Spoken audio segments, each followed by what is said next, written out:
Intelektualitas di luar batas, meskipun minim fasilitas. Intelektualitas di luar batas ini adalah anugerah Allah yang luar biasa yang telah Allah berikan pada Syafi'i kecil. Ini semua tidak terlepas dari jasa dan pengorbanan ibunda beliau dalam menjaga, merawat dan membesarkan beliau mulai masih dalam kandungan sampai beliau lahir, agar jangan sampai ada sedikit pun sesuatu yang masuk ke dalam tubuhnya dari hal-hal yang haram dan syubhat. Untuk urusan menjaga kehalalan ini ibunda beliau yakni Fatimah, sangat overprotektif. Karena dia tahu dan sadar bahwa jika dalam tubuh Syafi'i kecil ini ada darah yang mengalir dan daging yang tumbuh akibat mengkonsumsi barang haram, maka pasti akan mengganggu intelektualitas dan karakter kepribadian pada saat dewasa kelak. Diceritakan, suatu ketika Fatimah pernah meninggalkan Syafi'i kecil yang sedang tidur sendirian di rumah untuk pergi ke pasar. Karena terbangun dan tidak melihat ibunya di sisinya, akhirnya Syafi'i kecil menangis dengan keras dan sejadi-jadinya, sampai-sampai seorang ibu, yang merupakan tetangga mereka pun mendengarnya, lalu mencoba menenangkannya dan menyusuinya. Sesampainya ibunda beliau dari pasar dan mengetahui hal tersebut, maka Fatimah pun kaget dan khawatir luar biasa, takut ada unsur haram dan syubhat yang masuk ke tubuh Syafi'i melalui air susu tetangganya tadi. Fatimah pun langsung mengambil sikap dengan memasukkan jari telunjuknya ke dalam mulut anaknya sampai beliau memuntahkan semua isi susu yang telah masuk dalam perut Syafi'i kecil. Dari sini kita tahu bahwasanya intelektualitas itu bukan serta-merta pemberian Allah pada hambanya, melainkan ada usaha dan upaya yang menyertainya. Intelektualitas tanpa batas ini ternyata juga ada faktor genetik dari ibunda beliau sendiri.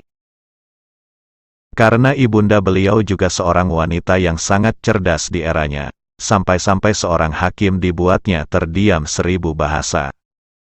وكانت الشافعي باتفاق النقلة من القانتات العابدات ومن أذكى الخلق فطرة، وذكر أنها شهدت عند قاضي مكة في قضية هي وامرأة أخرى، فأراد القاضي أن يفرق بينهما امتحانا، فقالت له الشافعي: ليس لك ذلك، لأن الله تعالى قال أن تضل إحداهما فتذكر إحداهما الأخرى، فسكت الحاكم. Syafi'i kecil, meski hidup berstatus anak yatim dan jauh dari kata cukup, serta kurang fasilitas, tapi itu tidak membuatnya patah semangat dan bersungguh-sungguh mencari ilmu. Dan itu juga tidak lepas dari jasa ibundanya yang menazarkan putranya untuk ilmu. وقد نذرت العاقلة ابنها للعلم تجوب به البلدان وتقدمه إلى الشيوخ وتلتمس له مكانا في الحلقات حتى صار الشافعي هو الشافعي الذي ملأ طباق الدنيا علما. Potret kehidupan masa kecilnya terlihat jelas dalam syairnya beliau, sampai perlu membesarkan hatinya sendiri untuk bisa melaluinya. علي ثياب لو يباع جميعها بفلس لكان الفلس منهن أكثر، وفيهن نفس لو تقاس بمثلها نفوس الورى كانت أعز وأكبر. Padaku ada beberapa pakaian yang jika dijual semuanya dengan recehan, maka recehan itu masih terlalu banyak dibandingkan pakaianku. Tapi di dalamnya, dalam kurung, pakaianku, ada jiwa yang andaikan semua jiwa manusia dibandingkan maka akan lebih mulia dan lebih besar. Bukti intelektualitas di luar batas ini, adalah bagaimana cara Syafi'i kecil ini menghafalkan Al-Quran. Setiap pindah halaman yang ingin dihafalkan, maka halaman sebelah kiri harus ditutupi dulu, takut terlihat oleh mata beliau, karena dengan melihatnya saja beliau bisa hafal.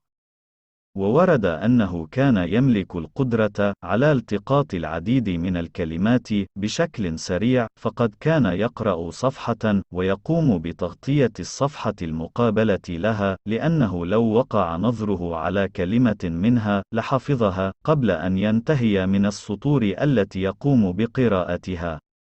Sehingga umur 7 tahun sudah hafal Al-Quran 30 juz dan hafal kitab Al-Muwatta.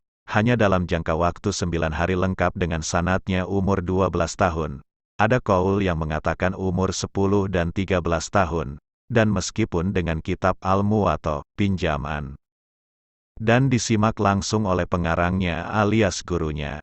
سمعت الشافعي يقول: أتيت مالكا وأنا ابن 12 سنة لأقرأ عليه الموطأ فاستصغرني فذكر مثله.